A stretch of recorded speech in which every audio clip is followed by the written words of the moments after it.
जब हम राज्यों की बात करते हैं, देश में तो हर राज्य की जो भौगोलिक स्थितियां हैं, वहां पे संसाधन कैसे हैं, बच्चों की ऑनलाइन पढ़ाई पूरे साल कैसी हुई है, ये कई पैरामीटर्स हैं, कई फैक्टर्स हैं।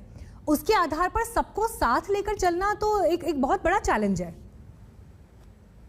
देखिए, जीवन में हमेशा चुनौतियां आती रहती है और बच्चे सुन रहे हैं उनको मैं बताना चाहूंगा, बच्चों, हम लोगों के लिए कहना बहुत आसान है कि बच्चे आप धैर्य बनाए रखिए, आपको फल मिलेगा, ये सब आसान है, लेकिन बच्चों के लिए धैर्य बनाना कठिन है। लेकिन टाइम भी अभी थोड़ा कठिन आ गया है, इस बात को आपको समझना होगा। गवर्नमेंट काफी सीरियस है, वो तरह तरह से उपाय सोच रही है, सरकार लोगों से संपर्क कर रही है, बड़े बड़े संस्थान लगे हुए हैं, तो कहीं ना कहीं कुछ ना कुछ उपाय निकलेगा। इसका आप इसके लिए आश्वस्त रहिए, इसके लिए ज्यादा सोचने की जरूरत नहीं है। और मैं एग्जाम्पल देना चाहता हूँ सुपर 30 के बच्चों से। हमारे पास ऐसे बच्चे आते हैं जो निर्धनता से पीड़ित रहते हैं, जो गरीब घर के होते हैं, वैसे बच्चे की परीक्षा कभी 10th की छूट जाती है, गरीबी के चलते पढ़ाई रुक जाती है, 12th की परीक्षा छूट गई है। ऐसे बच्चे भी कई हमारे पास आए हैं अब तक, और वो बच्चे फिर यहाँ के दोबारा पढ़ाई शुरू करके और जीवन में बहुत बड़े बड़े मकाम हासिल किए। तो बच्चों, आप लोगों की जो परीक्षा रुकी है वो तो परिस्थिति वश रुकी है और सबकी साथ में रुकी है, इसलिए ज्यादा घबराने की जरूरत नहीं है। इस समय में आप ये काम नहीं है कि सोचे कि कैसे असेसमेंट होगा, कैसे मार्क्स मिलेंगे। आप लोग अपने विचार को सरकार तक पहुंचाइए, ईमेल के जरिए, ये सोशल मीडिया के जरिए, या अभी हम लोग बातचीत कर रहे हैं इसके जरिए भी आवाज पहुंचती है लोगों तक। लेकिन अभी आपके लिए सबसे उचित समय है कि जो भी आप पढ़ाई कर पा रहे हैं उसको अच्छे से करिए, उसके गहराई तक जानिए। पहले लोग हमसे बच्चे बोलते थे, सोचिए 2-3 साल पहले तक की स्थिति क्या थी कि सर मुझे स्कूल दिन में जाना पड़ता है, शाम को कोचिंग करना पड़ता है, मेरे पास तो रिवीजन के लिए पढ़ने के लिए अच्छा से टाइम ही नहीं है। अब आपके पास समय है, विषय को समझिए, उसके हाउ एंड व्हाई तक जाइए, गहराई में जाइए। और मुझे पूरी उम्मीद है कि जिस तरह से आपको देगा आपका नॉलेज, जिस तरह से आप एडवाइस कर रहे हैं बच्चों को, जरूर ये एडवाइसेस उनके काम आए। लेकिन डॉक्टर रवि मलिक, जो एक कोरोना पैंडेमिक का पूरा समय हमने बीते 1 साल में देखा है, वो अनिश्चितताएं तो अभी भी खत्म नहीं हुई है। सरकार को भी ये एहसास हुआ है कि सुपर स्प्रेडर एक इवेंट या एक घटना ना बन जाए, और बच्चों के मामलों में तो ऐसा रिस्क बिल्कुल नहीं लिया जा सकता। इसी वजह से पेपर कैंसिल करने का भी फैसला लिया गया। लेकिन जो बार बार तनाव का जिक्र आ रहा है, ऑनलाइन स्टडीज के जो चैलेंजेस हैं, मैं कुछ दिन पहले अखबार में पढ़ रही थी, विजन सिंड्रोम तक एक टर्म जो है वो अब इस्तेमाल हो रहा है, जो बच्चे ऑनलाइन पढ़ाई की वजह से महसूस कर रहे हैं।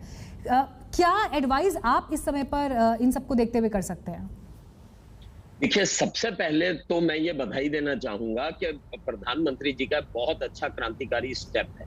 क्रांतिकारी स्टेप क्यों है और बहुत अच्छा क्यों है, उसकी वजह यह है कि एक तो हमारे बच्चे अभी तक वैक्सीनेटेड नहीं है, एक भी बच्चा इनमें से वैक्सीनेटेड नहीं है, क्योंकि 18 साल से ऊपर वैक्सीन उपलब्ध ही नहीं है हमारे इधर, और 12वीं कक्षा के बच्चे जो 18 साल के आसपास ही होते हैं। तो पहली चीज तो ये है। दूसरा, ये सुपर स्प्रेडर इवेंट बन सकता था। 14 लाख तो बच्चे हो गए, 5-6 लाख अभिभावक, टीचर्स, ये सब भी वहां पर कलेक्ट होंगे, स्टाफ वगैरह। जब भी एग्जामिनेशन कंडक्ट होगा तो सुपर स्प्रेडर इवेंट, बच्चों के अंदर वैसे भी पीयर ग्रुप इंटरेक्शंस को हटा देना या कोविड अप्रोप्रिएट बिहेवियर को इतनी भीड़ में फॉलो करना बड़ा मुश्किल है। तो ये एक बहुत अच्छा क्रांतिकारी स्टेप है। देखिए, एजुकेशन बड़ी इंपॉर्टेंट है, लेकिन हेल्थ भी बड़ी इंपॉर्टेंट है एट दी सेम टाइम। और बाकी विकल्प निकल आएंगे, जैसे 10th में उन्होंने बड़े अच्छे विकल्प निकाले हैं कि 7 लोगों की टीम बना दी, एक प्रिंसिपल है और 6 टीचर्स हैं, और उन्होंने जो है रिजल्ट्स वगैरह बना दिया। और उसके बाद भी अगर बच्चों को कोई दिक्कत होती है तो उनके पास फिर विकल्प रहता है कि वो ऑनलाइन एग्जाम भी ऑफलाइन एग्जाम भी दे सकते हैं जब स्थिति थोड़ी सामान्य होगी। हमें ये भूलना नहीं चाहिए मीनाक्षी जी कि ये त्रासदी ऐसी है, इसको महामारी कहते हैं, ये 100 साल में केवल एक बार आती है, और इसको हमें केयरफुली लेना बड़ा जरूरी है। प्राणों की रक्षा करना सबसे इंपॉर्टेंट है। एग्जाम्स भी इंपॉर्टेंट है, लेकिन प्राणों की रक्षा करनी बहुत बहुत इंपॉर्टेंट है। और मैं समझता हूं कि इसमें से विकल्प भी निकलेंगे, जिसमें से कि बच्चों के ज्ञान का मूल्यांकन भी बड़े आराम से होगा, समयबद्ध तरीके से हो जाएगा, पारदर्शिता के साथ भी हो जाएगा, और इन सब नीतियों का स्पष्टीकरण आने वाले समय में जो है बड़े अच्छे से हो जाएगा। तो मैं ये समझता हूं कि बच्चों की, और एक चीज और बता दूं, एज ए पीडियाट्रिशियन, इन बच्चों को स्ट्रेस बहुत था। मैंने देखा क्लिनिक में भी 10वीं 12वीं के बच्चे बहुत आते थे जिनको स्ट्रेस था, ऑब्सेशन था, और एक अनिश्चितता थी जो कि अब कम से कम खत्म हो गई है। अब तो केवल ये रह गया है कि भाई किस तरह से पद्धति से इनका रिजल्ट आएगा, लेकिन इनके माइंड से प्रेशर चला गया, वो एक बड़ी इंपॉर्टेंट चीज है। Last but not the least से बताऊंगा, बच्चों का स्क्रीन टाइम भी कम होना चाहिए।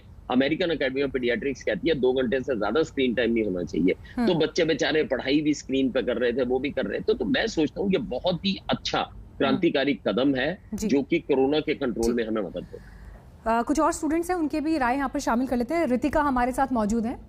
जी रितिका, बोलिए।